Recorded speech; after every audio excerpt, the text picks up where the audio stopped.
우리가 계속 사도행전을 나누고 있습니다. 지난주까지의 내용을 간략하게 정리를 하면 스데반이 순교한 후에 초대교회에 큰 박해가 임했습니다. 그러나 성도들은 오히려 이 박해를 피해 흩어지면서 가는 곳곳마다 두루 다니며 어땠어요? 복음을 전하였다 했어요. 오히려 이 고난을 피해서 복음을 전하였습니다. 그 중에 특별히 이 사마리아 지역에 복음이 전파되는데 빌립 집사라는 사람을 통해서 사마리아 땅에 복음이 임했다 했어요. 빌립 집사는 성령의 이끌림을 따라서 어디로 내려갔죠? 광야로 내려갔어요. 거기서 누구를 만나요? 에디오피아에서 온 내시를 만납니다. 그가 이사야서를 읽고 있었는데 이제 이 빌립 집사가 이 말씀을 이제 알게 해서 깨달아 예수 그리스도를 영접하고 그리고 세례를 받았다 나누었습니다. 여러분 어때요? 이 교회가 초대교회가 박해가 시작이 되었지만 오히려 하나님은 이 박해를 이 축복의 통로로 삼으셔서 복음을 전하는 기회가 되게 하셨다. 우리가 나누었어요. 그죠? 그럼 기억하시죠? 그래서 계속 이렇게 복음이 확장되어 가는 거예요. 예수님께서 제자들에게 말씀하셨죠. 예루살렘과 온 유대와 사마리아 땅 끝까지 이르러 무엇이 되라? 내 증인이 되라. 그러니까 복음을 전하라는 얘기예요. 그죠? 제자를 삼으라는 얘기예요. 이 말씀이 사도행전을 보면은 점차적으로 점진적으로 이루어져 가고 있음을 우리가 느끼고 있고 보고 있다는 거예요. 여러분 그것이 보이십니까? 네, 느끼십니까? 우리가 그것을 이 사도행전을 통해서 보고 느낄 수 있어야 되는 거예요. 그래서 지금 우리가 이 말씀을 나누는 거예요. 오늘 말씀은 이제 그 가운데 사울에 대해서 이야기를 합니다. 사울이 누구예요? 초대교회를 가장 앞장서서 박해했던 사람입니다. 그죠? 우리가 나누고 있었죠. 오늘은 이 사울을 하나님께서 부르시고 만나주시는 그 내용을 담고 있어요. 함께 말씀을 나누면 좋겠는데요. 1절 2절 말씀 같이 한번 읽어보겠습니다. 시작. 사울이 대하여 여전히 위협과 살기가 등등하여 대제사장에게 가서 다메섹 여러 회당에 가져가 공문을 정하니 이는 만일 그 도를 따르는 사람을 만나면 남녀를 막론하고 경박하여 예루살렘으로 잡아오려 함이라. 아멘. 자, 1절을 계속 띄워주시면 사울이요 주의 제자들 그러니까 성도들에 대해서 여전히 어때요? 위협과 살기가 등등하였다 이렇게 얘기를 해요. 여전히 사울은 어때요? 이 교회에 대한 적개심, 이 반발이 가득했다는 거예요. 이해가 되시죠? 그래서 2절을 보면요, 이제 무엇을 하냐? 이제 사울이 대제사장에 가서 다메섹 여러 회당에 가져가 공문을 청했다 얘기를 합니다. 공문을 청했다. 이 공문이 뭐냐 하면요, 지금으로 보면은 이제 영장과 같은 거예요. 영장. 여러분 영장이 뭐예요? 잘못한 사람 잡아오게 해달라는 그런 공문서죠, 그죠? 그것을 청한 거예요. 그래서 그 도를 따르는 사람을 만나면 남녀를 막론하고 결박해서 예루살렘으로 뭐예요? 잡아오려고 이 영장을 신청했다는 거예요. 여러분 다메섹에 이런 회당에 가서 사울이 잡아오려고 한 거예요. 그럼 다메섹은 어디냐? 여러분 다마스커스라는 그 이름 들어보셨습니까? 다마스커스? 시리아에 있는 그런 한 도시인데요. 예루살렘에서 보면은 위쪽으로 북쪽으로 한 240km 정도 떨어진 지역이라고 해요. 여러분 240km면 굉장히 먼 거리죠. 여기서 보면은 대전보다 더 내려가야 되더라고요. 이 당시 이동 수단으로 보면 적어도 5일에서 6일 이상 걸리는 먼 거리였어요. 그런데도 여러분 잘 보세요. 사울은 이 다메섹까지 이 먼 거리를 가서라도 지금 뭐라는 거예요? 예수 믿는 사람들을 잡아오려고 하는 거예요. 그러니까 사울이 얼마나 이 적개심과 얼마나 이 성도들을 잡고자 하는 그 마음으로 불타 있는지 알 수 있겠죠. 내가 지구 끝까지라도 가서 내가 잡아올 거야 이런 마음이었다는 거 이해가 되시죠? 자, 이제 사울이 그래서 이제 영장을 청구하고 다메섹으로 갑니다. 이제 3절, 4절, 5절 보면 근데 어떤 일이 있느냐? 사울이 길을 가다가 다메섹 가까이에 이르렀습니다. 그러니까 다메섹으로 가는 길이죠. 가까이에 이르는데 하늘로부터 호련히 빛이 비춥니다. 그리고 4절 보면 땅에 엎드려져 들음에 소리가 납니다. 이 소리가 뭐예요? 사울아 사울아 내가 어찌하여 나를 박해하느냐 하시거늘 5절 보면 주여 누구시니까 나는 내가 박해하는 예수라 말씀합니다. 그러니까 뭐예요? 다메섹으로 가는 길에 거의 다 와서 호련히 이 예수 그리스도께서 이 빛을 비추며 사울을 만나 주셨다는 거죠. 여러분 한번 생각해 보세요. 갑자기 길을 가는데 빛이 확 비치더니 음성이 들려요. 그럼 여러분 놀라겠어요? 안 놀라겠어요? 놀라겠어요? 안 놀라요? 놀라잖아요. 그러니까 이 사울을 보면요, 놀래 자빠진 거예요. 그래서 엎드려서 무서워서 주여 누구시오니까 이렇게 묻는 거죠. 근데 예수님께서 뭐라 그래요? 나는 내가 박해하는 누구라? 예수라. 나는 내가 박해하는 예수라. 여러분 잘 보세요. 이거 너무도 중요한 부분이에요. 여러분 사울이요 누구를 박해했어요? 누구를 박해했어요? 초대교회, 그죠? 그리고 초대교회에 속한 성도들을 박해했어요. 따지고 보면 예수님을 박해한 거는 한 거예요? 아니에요? 아니죠, 그죠? 그런데 예수님은 뭐라고 말씀하시는 거예요? 너가 나를 박해했다. 사울은 이 교회와 성도들을 박해했지만 예수님은 너가 나를 박해했다 말해요. 무슨 말이냐? 예수님께서 이 교회와 성도들을 자신과 동일시한다는 거예요. 내 자신처럼 여기신다는. 그러니까 사울 보고 어찌하여 너가 나를 박해하느냐? 네가 지금 박해하고 있는 대상이 누구라는 거예요? 예수 그리스도라는 거예요. 이해가 되시죠? 우리 에베소서 1장 22절 23절 같이 한번 보시면 또 만물을 그의 발 아래에 복종하게 하시고 그를 만물 위에 교회의 머리로 삼으셨대. 그가 누구예요? 예수님이죠. 예수님이 뭐예요? 교회의 머리예요. 자, 23절 보면 교회는 뭐예요? 그의 몸이니 만물 안에서 충만하게 하시는 이의 충만함이라 분명하게 말씀합니다. 여러분 잘 보세요. 교회의 머리는 누구예요? 예수님. 교회는 그리스도의 몸입니다. 그러면 여러분 뗄래야 뗄 수가 있어요, 없어요? 없어요. 이 의미는요, 예수 그리스도와 교회가 하나 되었다는 거예요. 분리할 수가 없다는 거예요. 그러니 주님이 어때요? 너가 나를 박해하고 있다 분명하게 말씀하고 있는 거죠. 여러분 이 교회는요, 이 예배당을 말하는 게 아닙니다. 이 교회 건물을 말하는 거 아니에요. 우리가 예수 그리스도 이름으로 모여 있는 이 공동체를 말하는 겁니다. 이해가 되십니까? 우리 빗소리 광성교회 이 공동체, 이 교회가 바로 예수 그리스도의 몸이라는 거예요. 이 땅에 많은 교회들이 예수 그리스도를 믿고 고백하죠. 그 모든 교회를 그리스도의 몸이라고 표현한다는 거예요. 여러분 우리 교회도 주님의 몸인 것을 우리가 알기를 소망합니다. 갈라디아서 2장 20절 말씀 같이 한번 보시겠습니다. 갈라디아서 2장 20절 너무 유명한 말씀이죠. 바울이 어떻게 고백해요? 내가 그리스도와 함께 십자가에 못 박혔나니 그런즉 이제는 내가 사는 것이 아니요 오직 내 안에 누가 사세요? 그리스도께서 사신다. 여러분 잘 보세요. 사도 바울은요, 내가 그리스도와 함께 죽었다고 얘기를 해요. 그죠? 내가 예수 그리스도를 믿을 때 나의 모든 자아와 죄성을 십자가에 못 박았다는 거예요. 예수님과 함께. 그런즉 이제는 내 안에 누가 살아요? 예수님이 사시는 거예요. 여러분 그러면 우리 안에 주님이 사시니 우리가 주님과 하나입니까? 아닙니까? 하나예요. 우리가 그래서 성전이고 교회라고 표현하는 거예요. 우리는 주님께 속한 자들, 예수님은 모든 성도 하나하나를 그렇게 바라보신다는 거예요. 여러분들 자신을 한번 바라보세요. 나를 한번 생각해 보세요. 여러분 내가 누구입니까? 여러분들은 내 자신을 어떻게 바라보세요? 예수님은 어떻게 바라본다는 거예요? 주님과 하나 되게. 너가 나고 내가 너야. 너가 내 안에 내가 너 안에 있어. 이렇게 바라보신다. 그러니까 무슨 말이에요? 얼마나 소중히 여기시고 얼마나 귀히 여기시는지 알 수 있다는 거예요. 여러분 이것이 그리스도인의 정체성입니다. 주님이 몸소 피값으로 우리를 사셨어요. 그리고 우리를 그처럼 자신과 하나 되게 여기신다는 거예요. 그러니 우리가 어떻게 살아가야 될까요? 소중하게, 그죠? 내 자신을 어떻게 여겨야 돼요? 소중하게 여겨야 돼요. 여러분 세상의 가치의 기준에 자꾸 마음을 뺏기면 안 돼요. 세상을 가면 어떻게 해요? 직장에 가면 어때요? 어디 대학을 나왔냐, 그죠? 영어를 잘하냐, 영어를 못하냐, 집안이 어떻게 사냐, 좋은 차를 뭐냐, 돈이 얼마나 있냐, 주식은 있냐, 뭐 이렇게 따지잖아요, 그죠? 그죠? 그래요, 안 그래요? 그래요, 보면 항상 어때요? 위축 들어요. 나는 왜 이렇게 생겼지? 그래서 수많은 사람들이 지금도 그 정체성, 자존감이 낮아서 자살하고 죽잖아요. 근데 우리는 아니라는 거예요. 세상의 기준에 맞추는 게 아니라 하나님 말씀, 그죠? 진리를 따라가는 거죠. 주님은 우리를 이처럼 소중히 여기신다는 것을 알기를 축원드립니다. 우리의 자부심은 여기서 나오는 거예요.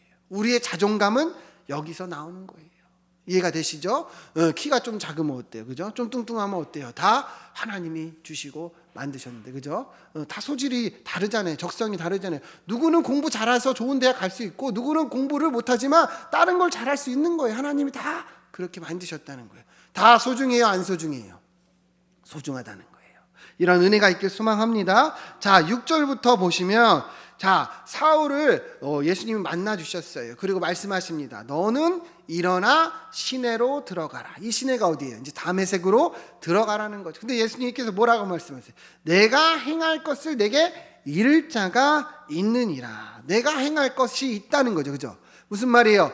하나님께서 이 사울을 향한 사명이 있어요, 없어요? 있다는 거예요. 내가 이제 너가 할 일을 가르쳐 주겠다는 거예요. 여러분, 이것이 예수 믿는 사람의 정체성, 꿈입니다. 여러분, 우리도 주님 만났어요, 안 만났어요? 만났죠. 믿으세요, 안 믿으세요? 믿으세요. 하나님 우리를 부르셨다는 거예요. 그럼 부르셨다는 건 뭐예요? 우리에게도 이러한 사명을 주셨다는 거예요. 여러분, 그러니까 우리가 예수님 믿는다 말만 하는 것이 아니라 주님이 나에게 무엇을 원하시는지 우리도 그러한 비전을 가지고 살아가야 된다는 것을 말씀하고 있어요. 7절 보면 같이 가던 사람들은 소리만 듣고 보지는 못했어요. 이제 예수님께서 말씀하셨어요. 그랬더니 8절 보면 사울이 이제 땅에서 일어나 눈을 뜹니다. 그런데 보여요, 안 보여요? 안 보여요. 이 학자들에 따지면 그 호련히 빛이 비칠 때 눈이 멀은 것이다 이렇게 말하는 사람들도 있는데 확실하진 않아요. 어쨌든 사울이 이제는 보지 못하는 거예요. 그래서 다른 사람들의 손에 끌려서 다메섹으로 들어갔다 얘기합니다. 자, 9절 같이 한번 보겠습니다. 9절 한번 읽겠습니다. 시작. 사흘 동안 보지 못하고 먹지도 마시지도 아니하니라. 아멘. 여러분, 사울이요 사흘 동안 보지도 못하고 나아가 먹지도 마시지도 아니했다 이렇게 얘기를 합니다. 여러분, 왜 사울이 이렇게 식음을 전폐했을까요? 왜 이랬을까요? 여러분, 잘 생각해 보세요. 사울이 지금까지 평생 어떻게 살았습니까? 어떻게 살아왔어요? 사울은요 바리새인 중에 바리새인이에요. 그죠? 정말 이 유대교의 열심, 이들의 전통에 대한 열심을 지키며 살아왔어요. 그죠? 특별히 사울은요 이 열심이 너무도 심해서 이 교회를 박해했습니다. 왜 교회를 박해했어요? 유대교에서 보면 초대교회는 이단이에요. 그죠? 자기들의 전통을 무시하고 함부로 대하는 이단이기 때문에 이 사울이요 이처럼 교회를 박해하고 핍박을 했던 거예요. 그죠? 그게 불타오른 거죠. 그런데 지금 사울이 누굴 만난 거예요? 예수님을 만났어요. 그럼 여러분, 이 사울의 심정이 어땠을까요? 얼마나 충격적이고 얼마나 이 참담했겠어요. 자신이 지금까지 따라왔던 이 전통, 이 율법, 그리고 자신이 그렇게 박해하고 핍박했던 모든 것들이 다 어때요? 잘못됐다는 것을 깨달은 거예요. 오히려 자신이 하나님을 반대하며 살았고, 오히려 자신이 하나님의 백성들을 박해하고 잡아오게 가두었다는 것을 깨달은 거예요. 그러니 어떻게 해서 심정이 얼마나 괴로웠겠습니까? 그죠? 얼마나 혼란스러웠겠어요. 그러니 이 3일 동안 이 먹지도 마시지도 못하고, 그러니까 자기 의지로 그렇지 않았다는 거예요. 그러니까 너무도 괴롭고 고통스러웠다는 그런 것을 보여주고 있는 거죠. 다시 말하면 예수 그리스도를 만나고 사울의 인생이 완전히 뒤바뀌게 된 것을 알려주고 있는 거예요. 여러분, 이 사울의 모습을 보면 우리도 똑같습니다. 여러분, 우리가 신앙생활을 하는 데 있어서 제일 중요한 게 뭐예요? 여러분, 우리가 지금 신앙생활 하잖아요. 그죠? 우리가 믿음을 가지고 있잖아요. 근데 제일 중요한 게 뭐냐는 거예요. 제일 중요한 거. 열정도 중요하고요. 열심도 중요해요. 그죠? 근데 더 중요한 거는 뭐냐면 방향이에요. 다시 말하면 바로 아는 것, 올바른 지식을 쌓는 것, 하나님에 대해서 바로 알고 바로 믿는 것이 제일 중요한 거예요.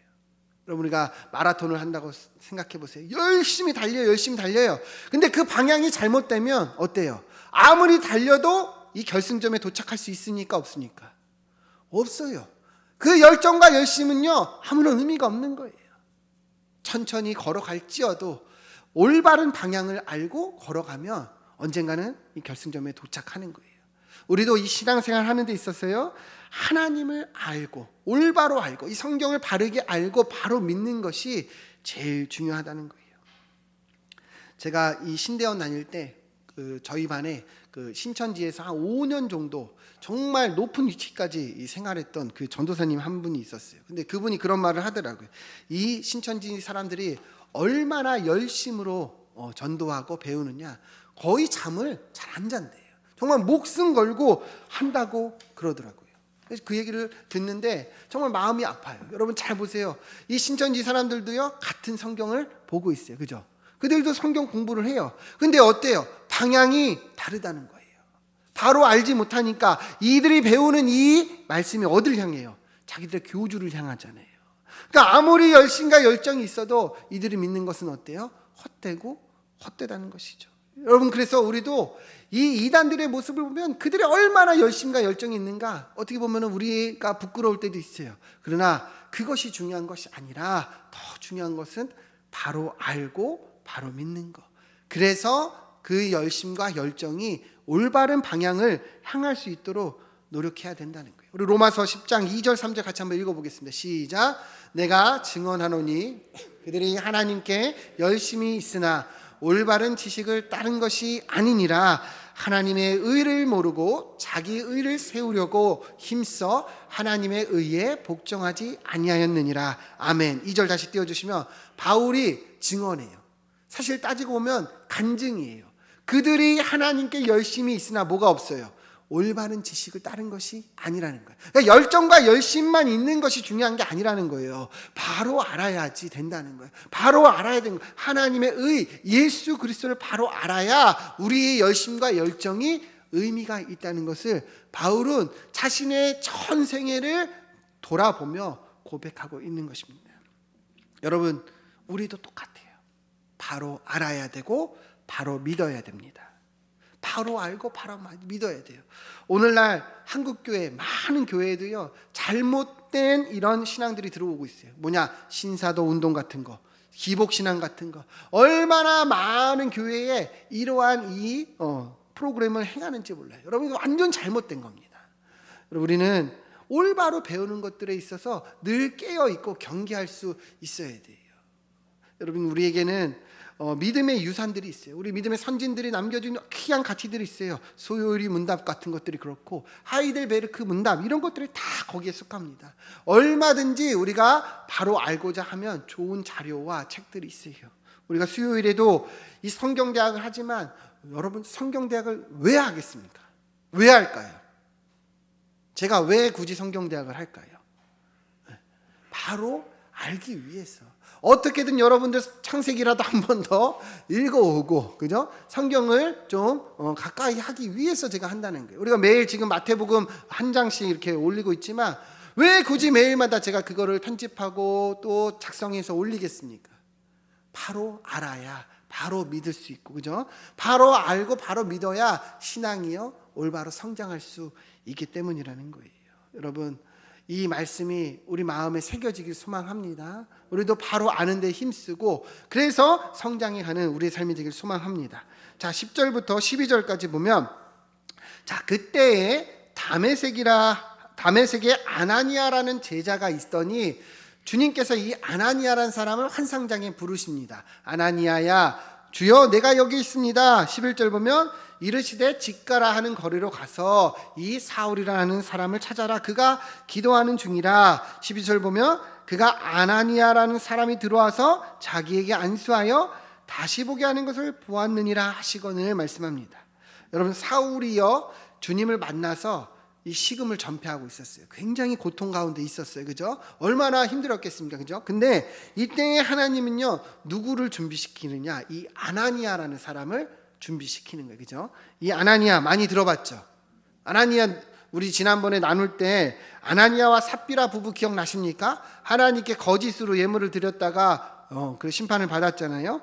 그 아나니아하고 이름만 같은 이제 다른 아나니아인데, 이 10절을 보면은 이 사람을 뭐라고 표현하고 있냐? 제자라고 표현을 하고 있어요. 여러분 보이시나요? 제자라. 그러니까 이 아나니아가 제자라는 거예요. 그 의미는 뭐예요? 예수 그리스도의 가르침을 잘 배우고 따라가는 그러한 사람이라 이렇게 볼 수 있는 거죠. 사도행전 20장 12절 13절을 보면 이 20장은요, 나중에 사도 바울이요, 자신의 이제 생애를 간증하는 내용인데 뭐라고 얘기를 하냐면, 율법에 따라 경건한 사람으로 거기 사는 모든 유대인들의 칭찬을 듣는 누구라고 얘기해요? 아나니아. 그러니까 이 아나니아가 이처럼 경건하고 칭찬받는 유대인이었다는 것을 알 수 있죠. 하나님께서 이 사람을 준비시키고 있었어요. 누구를 위해서? 사울을 위해서 준비시킨 거예요. 그래서 13절을 보면 그가 와서 말하되 형제 사울아 다시 보라 하거늘 내가 그 다시 봤다 이렇게 얘기를 하고 있는 거예요. 여러분 잘 보세요. 하나님께서요, 이 초대교회의 박해가 시작됐을 때 많은 이 성도들이 흩어지면서 복음을 전하게 했어요. 그죠? 그 중에 우리가 아까 빌립에 대해서 얘기를 했죠. 빌립을 통해서 어느 땅에 복음이 전해졌죠? 사마리아. 그죠? 예. 그리고 빌립을 통해서 에디오피아 네시에게 전해졌어요. 그죠? 이 에디오피아 네시를 통해서 또 이 아프리카 지역에 복음이 전해졌다 이야기를 듣고 있습니다.